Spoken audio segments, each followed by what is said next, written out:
Assalamualaikum warahmatullahi wabarakatuh. Selamat siang, salam sejahtera untuk kita semua. Nama saya Karimah Nursifa, saya dari kelas MJ601 Studi Kelayakan Bisnis.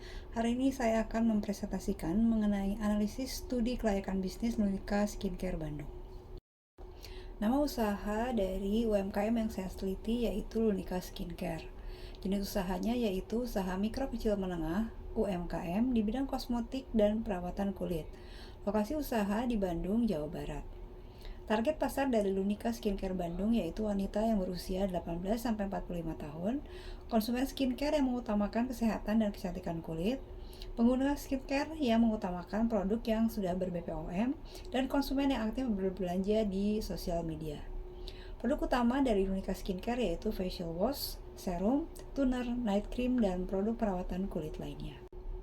Analisis pasar Lunika Skincare Bandung yaitu industri skincare Indonesia terus bertumbuh, kesadaran masyarakat terhadap perawatan kulit semakin meningkat, serta tren belanja online mendukung penjualan produk. Strategi pemasaran yang dilakukan oleh Lunika Skincare Bandung yaitu yang pertama melalui media sosial, Instagram, TikTok, WhatsApp, kemudian melalui marketplace, Shopee, Tokopedia, Lazada, dan Blibli. Juga relationship marketing yaitu testimoni, edukasi produk, reseller, dan stokis.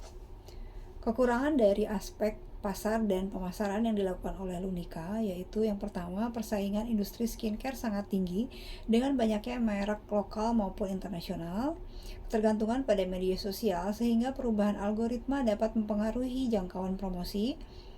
Jumlah pengikut media sosial masih relatif terbatas dibandingkan merek skincare yang lebih besar. Belum memiliki toko fisik sehingga sebagian konsumen tidak dapat melihat atau mencoba produk secara langsung, dan kepercayaan konsumen yang baru masih perlu didukung melalui testimoni dan edukasi yang konsisten. Selain itu, aspek pasar dan pemasaran Lunika juga memiliki kelebihan.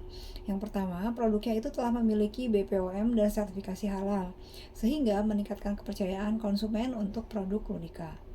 Memanfaatkan Instagram, TikTok, WhatsApp sebagai media pemasaran yang mudah diakses.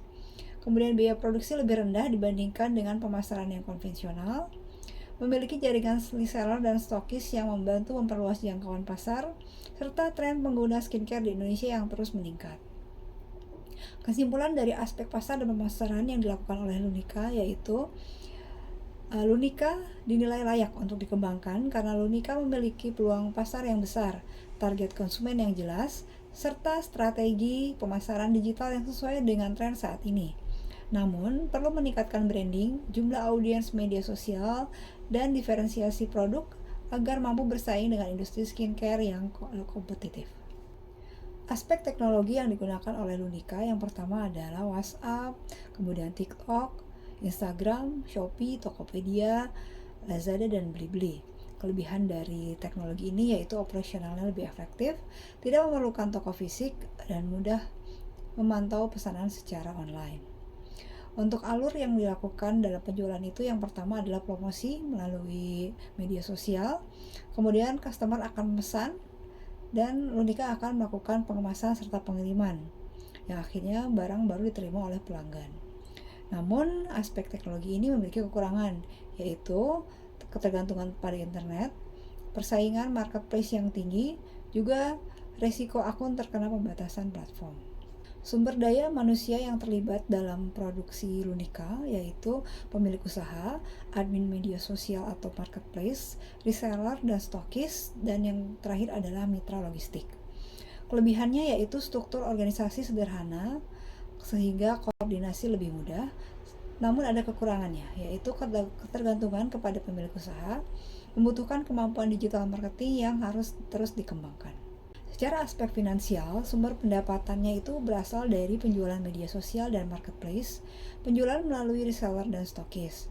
Biaya operasional berupa pembelian stok produk, biaya administrasi marketplace, biaya pengemasan, dan biaya pengiriman. Adaptasi pasca pandemi dan era digital.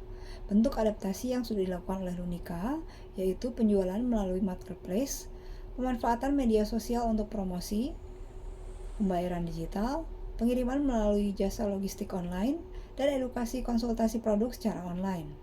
Dampak positif dari adaptasi yang dilakukan Lunika yaitu jangkauan pasar menjadi lebih luas, penjualan tetap berjalan tanpa toko fisik, dan meningkatkan kemudahan transaksi bagi pelanggan.